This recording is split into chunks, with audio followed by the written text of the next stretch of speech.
সেখানে হয়েছিল। আমি কিছু মন্তব্য করছি না, কিন্তু আমার মাঝে মধ্যেই মনে হয় চোরের মন রাস্তা নেই এসএসসির উপরে। ত্রিপুরার হোটেল নিষিদ্ধ করলো বাংলাদেশি নাগরিকদের, ভারতের জাতীয় পতাকা অবমাননার প্রতিবাদ। বাংলাদেশিদের বিরুদ্ধে একটি বড় ধরনের সিদ্ধান্ত নিয়েছিল ভারত, যাতে করে বাংলাদেশিরা ভারতের কাছে মাথা নত করে। কিন্তু ভারত এমন এক সিদ্ধান্ত নিয়েছে যে সিদ্ধান্তটি নিয়ে ভারত নিজেই বিপাকে পড়ে গেছে। তো ভারত আসলে বাংলাদেশিদের বিষয়ে কি সিদ্ধান্ত নিয়েছিল এবং সিদ্ধান্ত নিয়ে তারা নিজেরাই বিপাকে পড়ে গেছে, এই বিষয়টি আজকের এই ভিডিও চিত্রের মাধ্যমে আপনাদের সামনে আমি তুলে ধরব। আর এই সংবাদটি প্রকাশ করেছে দৈনিক জনকণ্ঠ পত্রিকা 7 ডিসেম্বর 2024-এ। আর সেখানেই বলা হয়েছে বাংলাদেশিদের জন্য ভারত যে নতুন সিদ্ধান্ত নিয়েছে। তবে সিদ্ধান্ত নিয়ে এই সংবাদটির ঠিক কিছু পরেই ভারত সেই সিদ্ধান্ত থেকে সরে এসেছে। তো সরে আসুক আর বিপাকেই পড়ুক, আর ভালোই থাকুক আর খারাপই থাকুক, সবচেয়ে বড় যে বিষয়টি, বাংলাদেশিদেরকে বিপাকে ফেলার জন্য ভারত আসলে কি সিদ্ধান্ত নিয়েছিল, জনকণ্ঠ পত্রিকা কি প্রকাশ করেছে, সেটি আমি একটু আপনাদের সামনে উপস্থাপন করতে চাই।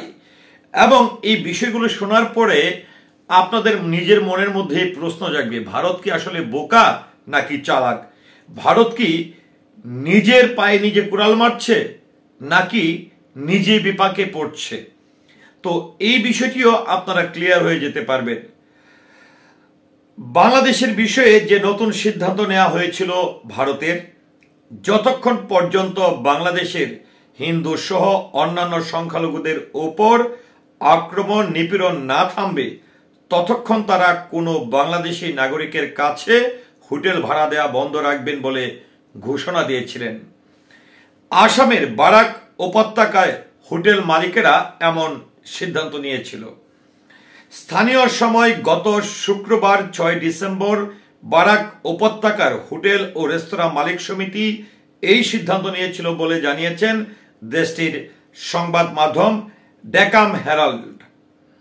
ভারতের উত্তর পূর্বাঞ্চলীয় রাজ্য আসামের কাছাড় শ্রীভূমি আগে ছিল করিমগঞ্জ এবং হাইলাকান্দি জেলা নিয়ে গড়ে উঠেছে বারাক উপত্যকা।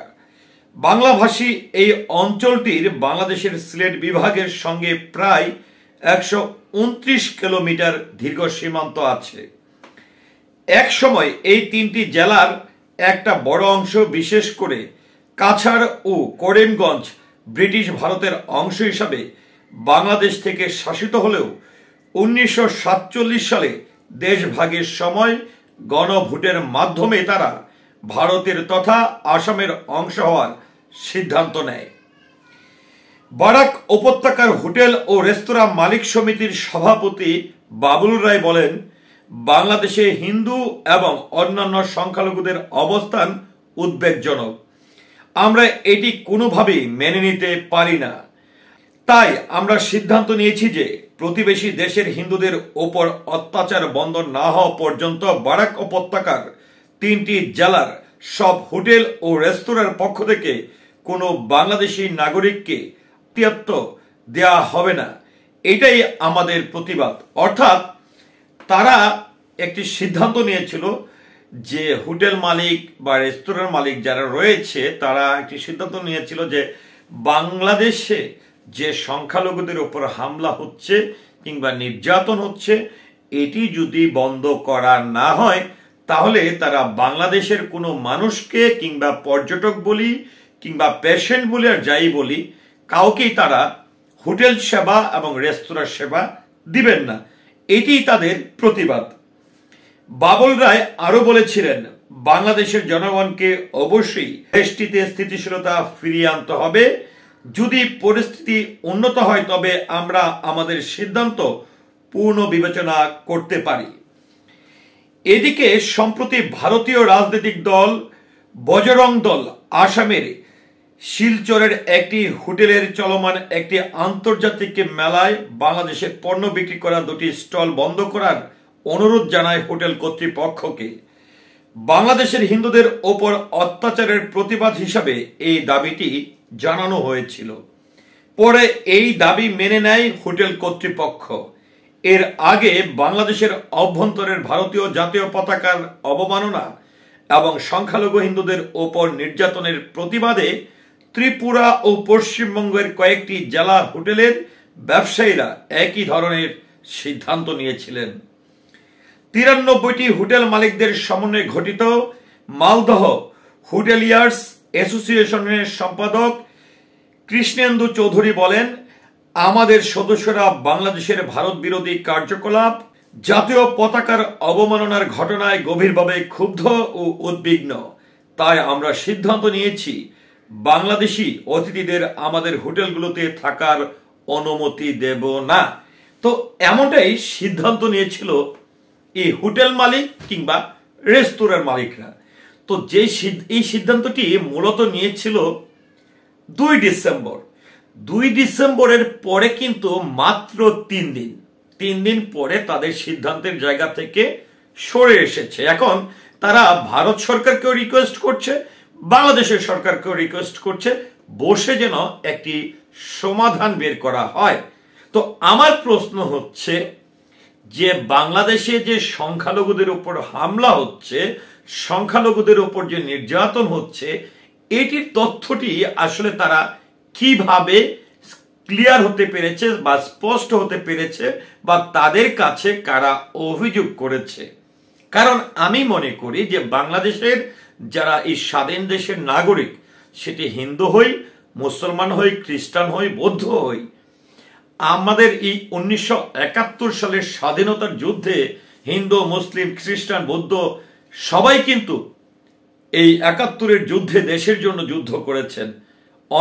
অনেক শহীদ হয়েছেন, অনেকের রক্তের বিনিময়ে, অনেকের ইজ্জতের বিনিময়ে, অনেকের জীবনের বিনিময়ে এই দেশটি কিন্তু স্বাধীন হয়েছে।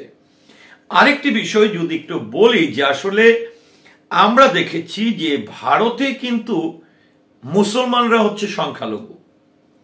সেখানে বাবরি মসজিদ থেকে শুরু করে এমন কোনো জায়গা নাই, মুসলমানদের যে ধর্মীয় প্রতিষ্ঠানগুলো রয়েছে সেখানে কিন্তু আমরা প্রতিনিয়ত সোশ্যাল মিডিয়া বলি, গণমাধ্যমের বরাতে বলি, আমরা কিন্তু দেখি যে ভারতে মুসলমান সংখ্যালঘুদের ওপর কি পরিমাণের নির্যাতন করা হয়, অবিচার করা হয়।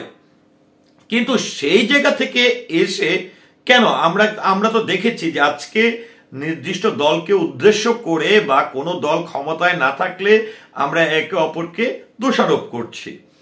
কিন্তু আমার কথা হচ্ছে যে আমরা সর্বশেষ ভারত বাংলাদেশের বিরুদ্ধে সংখ্যালঘুদের নিয়ে যে অভিযোগটি তুলেছেন তার প্রতিবাদ কিন্তু শুধু মুসলমানরাই করেনি। বাংলাদেশে যারা সংখ্যালঘু আছে, হিন্দু বলি, খ্রিস্টান বলি, বৌদ্ধ বলি, প্রত্যেকটি ধর্মের মানুষ কিন্তু এই বাংলাদেশের হয়ে এবং তারা নিরাপদে আছেন, ভালো আছেন, সুস্থ আছেন, শান্তিতে আছেন, এমন প্রেক্ষাপটে কিন্তু তারা বিবৃতি দিয়েছে।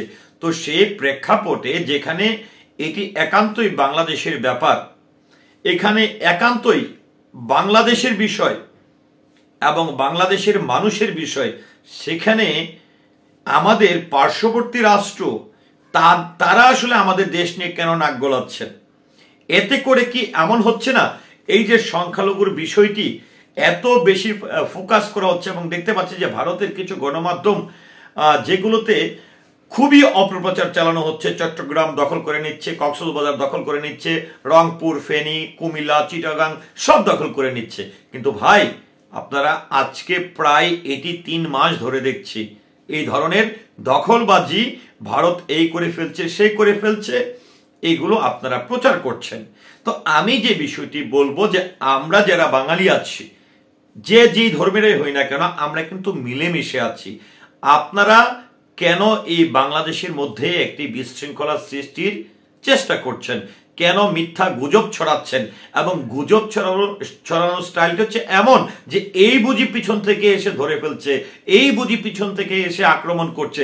এতে করে আমাদের দেশের যে বিভিন্ন ধর্মের মানুষ রয়েছে, যাদের সঙ্গে আমাদের পারিপার্শ্বিক সম্পর্ক, বন্ধুত্ব সম্পর্ক, মানে কি বলবো, আত্মার সম্পর্ক বলবো, যে শুধু ধর্মের ব্যাপারে আমরা একটু আলাদা, যে আমরা যে যার মতন করে ধর্ম পালন করছে, কিন্তু মানুষ হিসাবে সবার উপরে মানুষ সত্য, তার উপরে কিছু নেই, এটি কিন্তু বাংলাদেশের মানুষ মনে প্রাণে বিশ্বাস করে, প্রতিটা ধর্মের মানুষ কিন্তু বিশ্বাস করে, এবং সেভাবেই কিন্তু আমরা একে অপরের সঙ্গে মিলেমিশেই এই দেশে বসবাস করছি।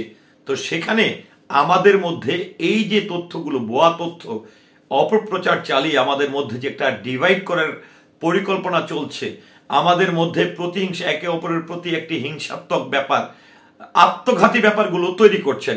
আমি অনুরোধ করব আপনাদের প্রতি শ্রদ্ধা রেখে আপনারা যা সত্য সেটি প্রকাশ করুন। আমাদের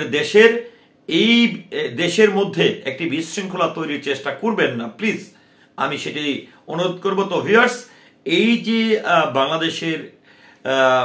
বাংলাদেশের মানুষের বিরুদ্ধে বা বাংলাদেশের মানুষকে আসলে শিক্ষা দেওয়ার জন্য, মুসলমানদেরকে শিক্ষা দেওয়ার জন্য আরেকটি বিষয় একটু বলতে হয়, সেটি হচ্ছে যে বাংলাদেশিদের জন্য সকল ধরনের সেবা কার্যক্রম বন্ধ করবে। তো এখানে কিন্তু বলেনি যে মুসলমানদের জন্য, তো এখানে তো আমার বাংলাদেশের হিন্দু, খ্রিস্টান, বৌদ্ধ ভাই বন্ধুরাও কিন্তু পড়ছে। তো আপনারা স্পেসিফিক বলে দেন যে মুসলমানদের জন্য কোনো সেবা দেওয়া হবে না, তাহলে এটিও কিন্তু প্রমাণ করে যে আপনাদের বাংলাদেশের মানুষের প্রতি, বাংলাদেশের প্রতি আপনাদের আক্রোশ। এখানে জাস্ট সংখ্যালঘু শব্দটি ব্যবহার করে বাংলাদেশে একটি অস্থিতিশীলতার দেশ পরিণত করার জন্য, একটি এই দেশটিকে বিশ্বের কাছে একদম পচিয়ে দেওয়ার জন্য আসলে আপনারা সেই কার্যক্রমগুলো করছেন। সেই জায়গা থেকে বেরিয়ে আসুন, নিজেরা ভালো থাকুন, আমাদেরকেও ভালো থাকতে দিন। ধন্যবাদ সবাইকে। আসসালামু আলাইকুম।